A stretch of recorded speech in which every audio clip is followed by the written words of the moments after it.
Hello everybody and welcome back to my channel ShareX India. मैं अभी अभी यहाँ पर जिम से लौटा हूँ एंड बिलीव मी, ये आईपीओ इतने टाइम बाद यहाँ पर कोई मार्केट में ऐसा ओपन हुआ है जिसकी वजह से काफ़ी सारे लोग जो पहले वीडियोस देखते थे वापस आ गए हैं।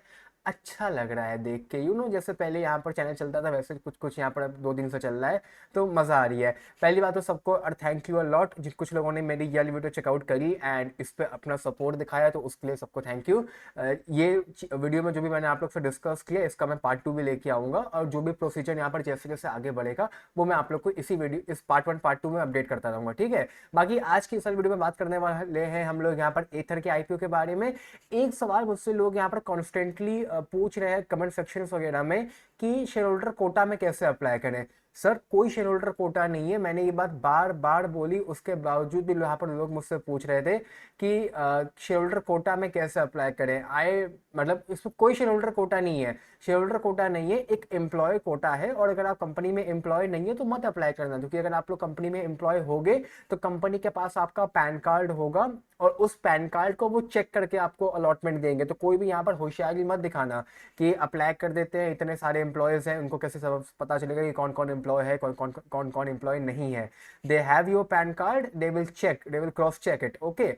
एनीवेज, बात करते हैं यहाँ पर इस आईपीओ के बारे में। देखो, मैंने कल की भी वीडियो में कहा था, और इनफैक्ट जो मैंने यहाँ पर मॉर्निंग में एक रील अपलोड करी थी, उस शॉर्ट्स को भी जिन लोगों ने देखा होगा वो ये बात समझ गए होंगे कि यहाँ पर अगर एचएनआई और क्यूआईबी यहाँ पर अच्छा सब्सक्रिप्शन दिखा देते हैं तो ये आईपीओ आप लोग को काम करता हुआ देखने के लिए मिल जाएगा। और ऐसा मैं क्यों कह रहा हूँ वो भी मैं भी आप लोग को यहाँ पर बताता हूँ कि ऐसा मैं क्यों बोल रहा हूँ।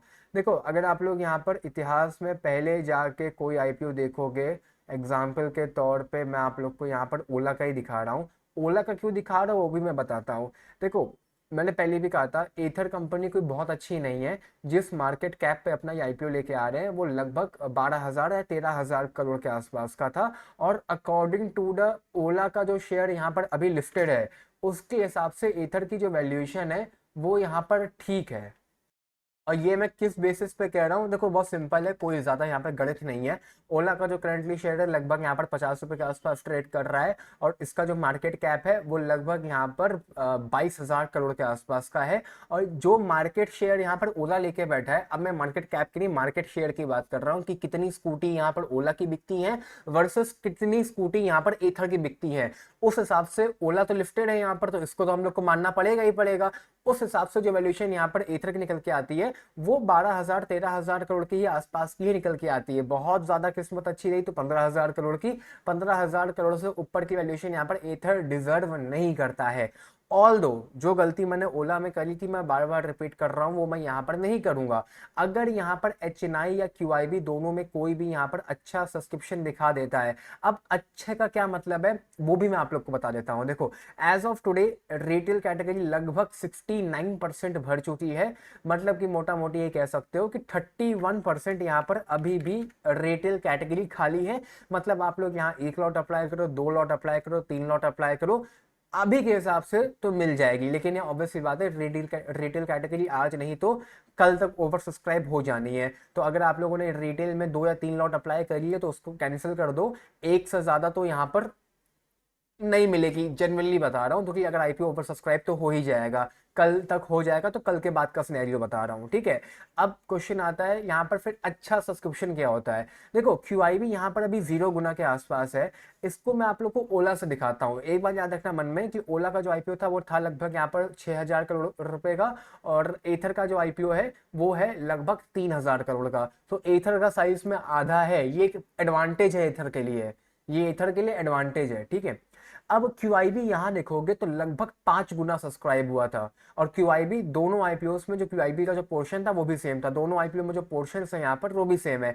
रिटेल दोनों में 10% का है, दोनों में एचएनआई 15% का है, और दोनों में जो क्यूआईबी है वो क्या कहते हैं आप लोग का लगभग यहाँ पर 30% के आसपास का है, क्योंकि यहाँ पर एंकर बड़ी थी। पर एथर में क्यूआईबी 75% के आसपास का था, अब वो भी बराबर हो गया क्योंकि एंकर यहाँ पे आ गए हैं। तो 30-30% दोनों में जो पोर्शन है यहाँ पर तीनों कैटेगरीज के वो सेम है, चाहे क्यूआईबी ले लो, चाहे एचएनआई ले लो, चाहे रिटेल ले लो, चाहे एंकर ले लो। एंकर की जो बुक है वो भी निकल के बाहर आप लोग की आज थोड़ी देर में आ जाएगी, तो मैं आप लोग को अपडेट कर दूंगा।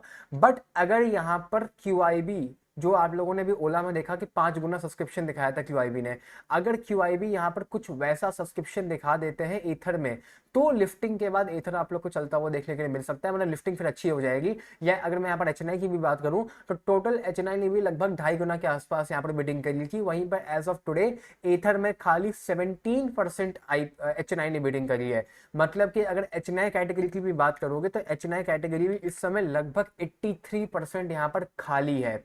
इसीलिए एज ऑफ नाउ कह रहा हूँ ईथर में बिल्कुल भी दिमाग ना लगाओ अपना। एक बार मैं आप लोग को यहाँ पर एंकर बुक की भी दिखा देता हूँ, ज़्यादा टाइम वेस्ट यहाँ पे नहीं करता हूँ। आप लोग देख सकते हैं कई सारे आर्टिकल्स हैं, फॉर्च्यून इंडिया के ऊपर भी आर्टिकल यहाँ पर आया हुआ है एंड इकोनॉमिक्स टाइम्स का भी ये आर्टिकल है। आर्टिकल यहाँ पर 1 दिन पुराना है, तो कि एंकर की जो बुक होती है वो 1 दिन पहले मार्केट में बाहर आ जाती है, ये बात तो आप लोग को पता होगी। लगभग 1340 करोड़ इन्होंने एंकर से यहाँ पर उठाए हैं, विच इज स्टिल मैं कहूँगा कम है। एंकर से भी अगर इन लोगों ने 1300 करोड़ रुपए ही उठाए तो एंकर्स ने भी कुछ खास यहाँ पर ज्यादा बिडिंग नहीं करी है। 36 एंकर इन्वेस्टर्स थे जिन्होंने 320 रुपए के वैल्यूएशन पे यहाँ से शेयर परचेज करे हैं, मतलब कि 1 रुपए नीचे ही परचेज कर रहे हैं। ठीक है, कोई इशू नहीं है। एसबीआई था, Japan SBI custody of Japan हो गया, आदित्य बिरला सन लाइफ इंश्योरेंस हो गया, अबू धाबी इन्वेस्टमेंट अथॉरिटी हो गए, फ्रैंकलिन हो गया, फ्रैंकलिन म्यूचुअल फंड हो गया, आईसीआईसीआई म्यूचुअल फंड हो गया, मॉर्गन स्टैनली हो गया। ऐसे कई सारे 36 एंकर्स थे जिन्होंने यहाँ पर एथर से एंकर बुक में पैसा लगाया। इसको कंपेयर करने के लिए एक बार मैं ओला से कंपेयर कर देता हूँ। ये आर्टिकल अब जो आप लोग की स्क्रीन पे है ये तब का है जब ओला का आईपीओ आया था। तो ओला के आईपीओ में लगभग 2700 करोड़ रुपए के आसपास एंकर्स ने उस समय ओला को दिए थे। मोर और लेस बहुत ज्यादा डिफरेंस नहीं है। अगर आप लोग यहाँ पर ओला का साइज या एथर का साइज देखोगे यहाँ पर तो डिफरेंस आप लोग को ज्यादा नजर नहीं आएगा, बट फिर भी एक हल्का सा डिफरेंस तो यहाँ पर है।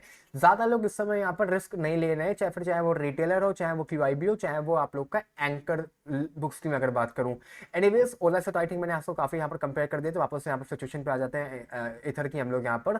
तो कुल मिला के इथर की अगर मैं बात करूं आज के भी यहाँ पर जीएमपी के बारे में, तो जीएमपी लगभग यहाँ पर खत्म हो चुका है। 0% के आसपास का जीएमपी चल रहा है। मैंने काफी जगह चेकआउट किया, बहुत ज्यादा कहीं पे 1 आध रुपए का जीएमपी शो कर रहा था। तो 1 आध रुपए को तो प्लीज काउंट भी मत करना गलती से भी।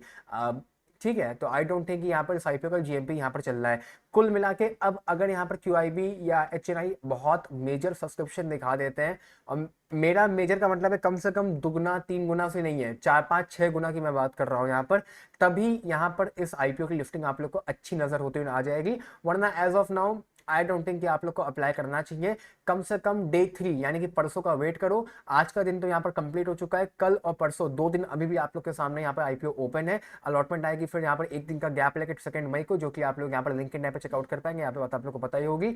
बाकी अगर किसी को यहाँ पर एचएनआई कैटेगरी में अप्लाई करने की सोच रहा है तो वो भी अभी अवॉइड करो। अगर रिटेल नहीं भरती है कैटेगरी तो फिर आप लोग यहाँ पर इजिली रिटेल में अप्लाई कर सकते हो, फिर आप लोग को कैटेगरी चेंज करके एचएनआई में जाने की नीड भी नहीं पड़ेगी। इसलिए एज ऑफ टुडे तो आप लोग को यहाँ पर वेट करना चाहिए। तो ये तो बात कंप्लीट हो गई यहाँ पर आप लोगों के लिए एथर एनर्जी के आईपीओ के लिए। मैं भी अप्लाई नहीं कर रहा हूँ, मैं भी यहाँ पर अभी वेट कर रहा हूँ। ठीक है, अब आ जाते हैं 2 मिनट के लिए मार्केट में और 2 4 जो न्यूज है आईपीओ से रिलेटेड। पहले न्यूज तो यहाँ पर ये है कि मीशो जो था आईपीओ से पहले अपना नाम चेंज कर रहा है। 2 मिनट की न्यूज है, बस सुन लो यहाँ पर। पहले इनका जो नेम था वो यहाँ पर फैशन नियर टेक्नोलॉजीज करके था, अब वो यहाँ पर मीशो प्राइवेट लिमिटेड कर रहे हैं। ऑब्वियसली बात होती है क्योंकि अगर जब भी कोई कंपनी अपना आईपीओ लेके आती है तो उसका जो मेन ब्रांड होता है, जो पब्लिक को पता होता है, उसका वो एक सब ब्रांड होता है, तो उसका नाम कुछ और होता है। वर्सेस उसकी जो पेरेंट कंपनी होती है, जो कंपनी आईपीओ लेके आती है, उसका नाम कुछ और होता है। तो अगर वो किसी और नाम से अपना आईपीओ लेके आएंगे तो लोगों को समझ में नहीं आता कि ये कौन सी कंपनी है, ये क्या, ये कोई नई कंपनी है, क्या करती है, मुझे पता नहीं है। तो उस चक्कर में वो लोग अपना नाम जो सब ब्रांड वाला होता है उसी का अपना मेन नाम कर लेते हैं। जैसे कि मैं बात करूँ for example basic c market imagine marketing limited, ऐसे आप लोग को पता नहीं होगी, बट मैं कहूँगा कंपनी का जो ब्रांड है वो बोट है, तो आप लोग को समझ में आ जाएगा। तो कंपनी नाम अपना चेंज करती रहती है। बल्कि अभी जेप्टो ने भी यहाँ पर नाम चेंज किया है। जेप्टो का नाम पहले कुछ और था, आई थिंक जेनिसार टेक्नोलॉजीज का कुछ नाम था यहाँ पर, उन्होंने उसको भी अब जेप्टो टेक्नोलॉजी कर दिया है, तो आईपीओ उनका भी आने वाला है। तो सोचा बस आप लोग को अपडेट कर दूं। इसके अलावा जेप्टो से भी एक माइन्यूट सा अपडेट है, 1500 करोड़ रुपए के आसपास के लिए लोन लेने वाले हैं। आप लोगों से कोई मतलब नहीं है इस अपडेट का, सोचा बस अपडेट कर दूं कि कोई अगर और यूट्यूबर आप लोग को जेप्टो की वीडियो ओपन करके कुछ बताना चाह रहा हूँ तो टाइम वेस्ट वीडियो है। ये आर्टिकल से आपका कोई भी लेना देना नहीं है। जेप्टो के ऊपर आज काफ़ी सारे आर्टिकल पब्लिक में आए हैं, बट उनसे आपका कोई लेना देना नहीं है। जेप्टो के आईपीओ से इन सब का कोई मतलब नहीं है, आपका सिर्फ यहाँ पर टाइम वेस्ट होगा। ये 2 अपडेट्स थे खाली और आईपीओ से रिलेटेड। इसके अलावा एक आध लोग मुझसे पूछते थे कि एसएमई वाला जो आईपीओ खुला है इसमें क्या अप्लाई करना चाहिए। देखो एसएमई वाला आईपीओ तो यहाँ पर आप लोग का एक ही ओपन है, इसमें भी जीएमपी नहीं चल रही है। अगर जीएमपी की बात करोगे तो जीएमपी यहाँ पर 0% के आसपास की चल रही है, इसलिए एज ऑफ नाउ एसएमई को भी आप लोग को यहाँ पर अवॉइड करना चाहिए। अब आ जाते हैं यहाँ पर मार्केट के ऊपर। मार्केट आज यहाँ पर ठीक ठाक थी, लगभग सेंसेक्स 1000 पॉइंट के आसपास पॉजिटिव में था। तेजस नेटवर्क ने आज यहाँ पर अपना क्वार्टरली रिजल्ट पोस्ट किया था जो कि डिक्लाइन हुआ था। ऑल दो कंपनी का कहना है कि क्या कहते हैं कैपिटल एक्सपेंडिचर किया है तो अगला क्वार्टर का रिजल्ट यहाँ पर अच्छा आएगा। बाकी तेजस नेटवर्क्स को कभी भी मैंने यहाँ पर ज़्यादा कवर नहीं किया, सोचा एक बार आप लोग को अपडेट कर दूँ। वारी एनर्जी से मैं अभी भी दूर रहने के लिए कहूँगा, बाकी मुझे ज़्यादा आइडिया नहीं है।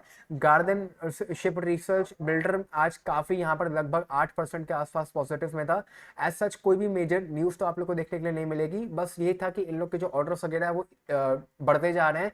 बाकी सारी कंट्रियाँ ऑर्डर वगैरह दे गई हैं। जर्मनी ने भी काफ़ी अपना इंडिया के शिप वगैरह पे इन्वेस्ट करने के लिए भी फ्यूचर प्लानिंग करी थी, तो इसीलिए यहाँ पर बस रैंडमली आज कुछ बाइंग वगैरह आ गई होगी, तो इसलिए यहाँ पर काफ़ी ये ग्रीन था। वरना एज सच ना कोई भी यहाँ पर मेजर अपडेट नहीं है। हाल वगैरह भी अपडेटेड थोड़ा सा जहाँ पे बड़ा बड़ा हुआ है क्योंकि फ्रांस में इंडिया ने एक ऑर्डर दिया है। अब फ्रांस को दिया है तो हॉल क्यों बड़ा हुआ है, क्योंकि हॉल को भी ऑर्डर दे रहे हैं। 26 राफेल ये लोग फ्रांस से परचेज करने वाले हैं। उसी के साथ काफ़ी सारी चीज़ें अभी इंडिया में भी हॉल को भी ऑर्डर मिल रहा है। कोई हेलीकॉप्टर का ऑर्डर मिल रहा है, मैंने आर्टिकल्स वगैरह पढ़े थे, देख सकते हो। Reflecting of strong investors confidence. हाँ, गवर्नमेंट इस समय काफ़ी ज़्यादा लाइक उसको मैं मतलब लाइक फोकस कर रही है इंक्रीज करने के लिए एयर डिफेंस अपना। तो अभी 26 राफेल फ्रांस से परचेज कर रहे हैं और हॉल को भी ये हिंदुस्तान एरोनॉटिक्स को भी इन्होंने कोई अभी ऑर्डर वगैरह दे सकते हैं ये लोग, और दिया भी है। पिछले महीने ही दिया है, तभी और भी ऑर्डर इन लोग को यहाँ पर मिल सकते हैं। इसीलिए हाल पे काफ़ी फोकस यहाँ पर बना हुआ है, ठीक है। इसके अलावा डिफेंस सेक्टर पूरा ही यहाँ पर आज ग्रीन में था अपार्ट फ्रॉम दिस, क्योंकि बस इसका तो रिजल्ट यहाँ पर थोड़ा नेगेटिव आया था। वरना कोचिंग शिपयार्ड भी ग्रीन में था, भारत डायनेमिक भी ग्रीन में था, मैफस्टॉक भी लगभग 5% के आसपास बढ़ा था, और बल्कि सारे शेयर्स अपने ऑल टाइम हाई के आसपास रीच कर रहे हैं। मैफस्टॉक का तो जो ऑल टाइम हाई है वो लगभग यहाँ पर 2900 रुपये के आसपास का है, और 2800 रुपये के आसपास तो आज ही ट्रेड कर रहा था। तो डिफेंस सेक्टर है यहाँ पर, सारे डिफेंस सेक्टर यहाँ पर ग्रीन हो चुके हैं। इसके अलावा तो मेन कोई भी नहीं है। आईटी वगैरह को आपको अभी भी दूर रहना है। क्रेडिट ग्रामीण एक्सेस 2% यहाँ पर डाउन था। मेरे सारे शेयर्स आज काफ़ी हद तक नेगेटिव थे या साइडवेज थे, कोई भी मेजर आज अपडेट नहीं हुआ मेरे वाले शेयर्स में। एंजल वन भी साइडवेज था, सीडीएसएल वगैरह भी आप लोग का साइडवेज ही था। हीट मैप भी अगर मैं आप लोग को यहाँ पर आखिरी के 1 सेकंड में यहाँ पर दिखा दूँ, हीट मैप भी तो मोरलेस शेयर्स ग्रीन भी थे, शेयर्स लाल भी थे। मेजर डिफेंस सेक्टर यहाँ पर आज काफ़ी ग्रीन में था। इसके अलावा एनर्जी आज काफ़ी ग्रीन में था, लार्ज कैप भी काफ़ी ग्रीन में था, चाहे आप लोग रिलायंस की बात करोगे चाहे बीपीसीएल की बात करोगे, क्योंकि आज निफ्टी काफ़ी बड़ी थी, निफ्टी सेंसेक्स काफ़ी बड़े थे। वरना मोरलेस शेयर्स आज साइडवेज या थे या नेगेटिव आप लोग कह सकते हो। कुछ सेक्टर्स काफ़ी थे, जैसे यूटिलिटी काफ़ी बढ़ा हुआ था आज, डिफेंस काफ़ी बढ़ा हुआ था, बट आधा आधा परसेंट ही ऊपर नीचे थे। तो कोई मेजर न्यूज़ आज सच मार्केट में आज नहीं है। बाकी आईपीओ से रिलेटेड इतना ही। एंड अगर आप लोग को कोई भी और डाउट हो तो कमेंट्स में पूछ सकते हो। बाकी bye, take care, love you all.